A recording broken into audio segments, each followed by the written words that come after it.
జయమేమండి.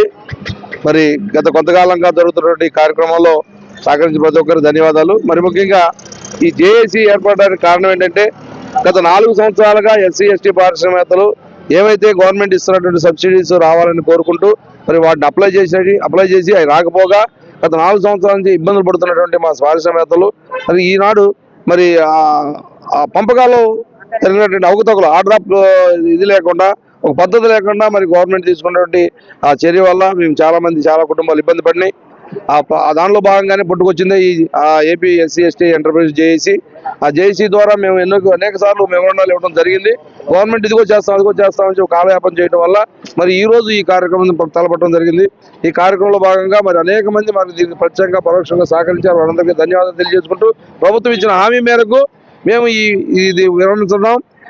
ఇది ప్రభుత్వం 100% మాకు రావాల్సినటువంటి సబ్సిడీలు ఏవైతే అవి ఇవ్వకపోతే రానున్న రోజుల్లో ఇంకా ఉధృతంగా శక్తిగా ఏర్పడి ఈ కార్యక్రమం ముందుకు తీసుకెళ్తాం. మేము ఎప్పుడు ప్రభుత్వానికి వ్యతిరేకం కాదు.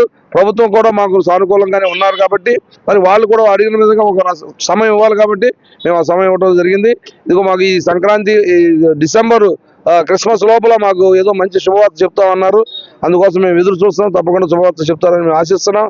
రాని పక్షంలో సంక్రాంతి తర్వాత మా కార్యాచరణ మరి ఇంకా విపరీతంగా ఉంటుందని తెలియజేస్తూ మరి మీడియా మిత్రులకు మేము ప్రత్యేకమైన ధన్యవాదాలు చెప్తాము. ఎందుకంటే మేము ఎక్కడెక్కడో నలుమూలల నుంచి వచ్చాము. మేము ఇక్కడ లోకల్గా లేకపోయినప్పటికీ నలుమూలల నుంచి వచ్చినప్పటికీ ఎంతో సహకారం అందించిన ప్రతి ఒక్కరికి ధన్యవాదాలు తెలియజేసుకుంటూ మరి ముఖ్యంగా ఈ కార్యక్రమం తలపెట్టినట్టు బిడ్డలు ఆడబిడ్డలు ఎవరైతే ఉన్నారో వాళ్ళందరికీ ప్రత్యేకమైన ధన్యవాదాలు. ఆ బిడ్డలు చదువులు అవన్నీ చాలా ఇబ్బందులు ఉన్నాయి. వారికి ప్రత్యేకమైన ధన్యవాదాలు తెలియజేసుకుంటూ సెలవు తీసుకుంటాం. జై భీమ్.